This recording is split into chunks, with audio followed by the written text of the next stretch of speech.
Quinn Ewers. He's a local DFW kid from right there where Media Days is. South Lake Carroll transfers from Ohio State. Describe what kind of quarterback he is. Well, Quinn's a heck of a player. He's obviously very talented. The thing I love about him is super coachable, great teammate, has a really good work ethic, and loves to compete. And he's in a heck of a competition right now with Hudson Card. So I think he values the competition. I think both those guys would love to be the starting quarterback week one. We've got some work to do till we figure that out, but I love the competition. I think it's bringing out the best in both of them. And we know, look, especially in your offense, you need the quarterback to get this thing going. Do you have that quarterback on your roster right now to get this thing to where you want it to go this year? I think we do. I think we have the quarterbacks. Inevitably, we cut our teeth in this profession in various ways. Mine was at the quarterback position, worked my way through to being an offensive coordinator, then being a head coach. So I know the value of the position. I think we recruit specific traits. I think both these guys have those traits and other guys on our roster. So I think we've got a chance, and we've assembled some really good people around the quarterbacks on our roster. So I think we got a chance to do some things, from a special standpoint on the offensive side of the ball. Listen, I know because of NCAA rules you can't comment, but let's just say a highly ranked quarterback named March Fanning picked Texas. What kind of momentum would a player like that give your recruiting? Well, I think recruiting in general is momentum, and you want to try to generate as much positive momentum as you can, recruiting the players that you want to be on your roster. And, whether it's the quarterback position, which a lot of times can spearhead that momentum, when you can get a young man to join your roster that has the right intangibles about him to go along with the skill set, I think that generates the momentum, especially in this day and age of recruiting, because all these kids know one another.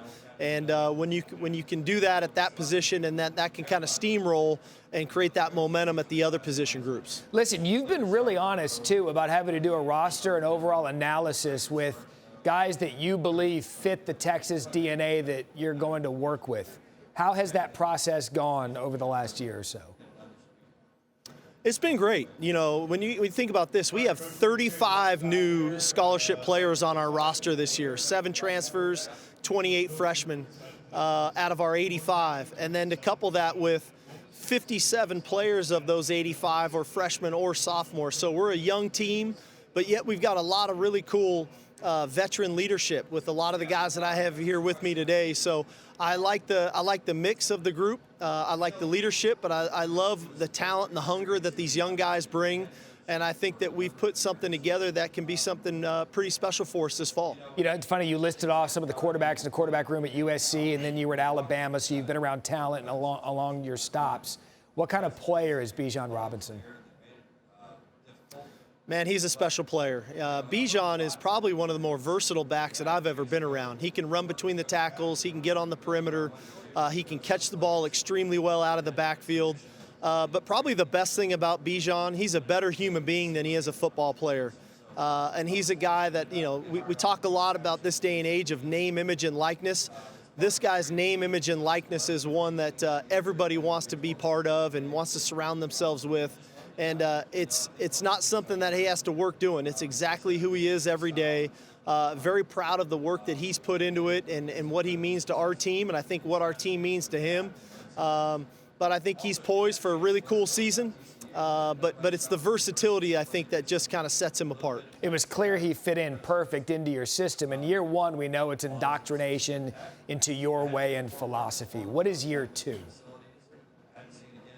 I think year two's comfort level. I was just talking about with some of the guys here with me now, Bijan being one of them, about how much different year two looks and feels for them as players as opposed to year one, where they now are really starting to know the nuances of the systems and the schemes as opposed to learning it brand new every single day. And now they can kind of coach one another, teach one another, the camaraderie. So all those things are in place now, and I think for a guy like himself, it's about taking his game even to another level, which I think he can do. Speaking of week 2, you get Alabama. You spent 2 stints as offensive coordinator in Tuscaloosa. Look, don't yell at me. I know Louisiana Monroe is week 1, but what kind of litmus test is Alabama for what you're trying to build?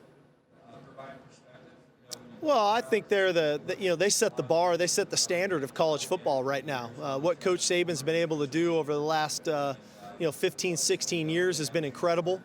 I have the utmost respect for him. I owe so much to him for what he's meant for my own career and for many others' careers, not just coaches but players as well. And they've recruited great players. I know how those kids work. I think it's a great opportunity for us to see where we're at, because we believe we've got great coaches. We believe we've got great players. It's going to be an unbelievable stage, an unbelievable setting for Austin, Texas, and for the University of Texas. So we're looking forward to it. It's a heck of a matchup. It's an interesting offseason because last year, as you well know, Texas and Oklahoma, the news, leaving the Big 12, headed to the SEC. This year it's UCLA and USC headed to the Big 10.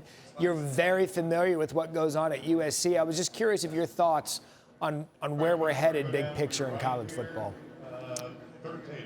Well, it's interesting. I think the first part for me, the reason I got into this and the reason I love college football is the pageantry. I love the rivalries. I love the great matchups. There's just something special and unique about that in college football. On the other side is, I think there's a necessity of where we're going. The brand of college football has become so massive. The expansion of these conferences and the realignment, I understand. I get it. The future of college football, I think, is headed in a great direction. We've got unbelievable guidance from the presidents, the commissioners, everybody involved. I don't think we're done yet. We'll see. But I think the final product of where this thing goes over the next few years, I think is going to be great for our game. Yeah, and we have this debate all the time, Sark, like whether or not it's good for the sport. And I can't land on a correct answer, at least right now. What do you think for those that think this may not be good for the sport? Because you're inside these conversations, what would you tell them about what we're seeing right now and all the movement? Well, I think in the end is, everybody wants to see great matchups. Everybody wants to see the best teams play one another. And if we can create that opportunity for people to see great games every Saturday or Thursday or Friday, whatever that ends up looking like, and then get ourselves to a position where the playoff can create an opportunity where, man, we really know these are the best teams. As much as I have loved bowl games over my life and growing up watching them, the playoff has really started to intrigue me since it's been in place. And I think as this playoff grows and as these conferences grows and weekly matchups are going to matter so much, I think it's going to be exciting for all college football fans. Thanks for watching ESPN on YouTube. For live streaming sports and premium content, subscribe to ESPN+.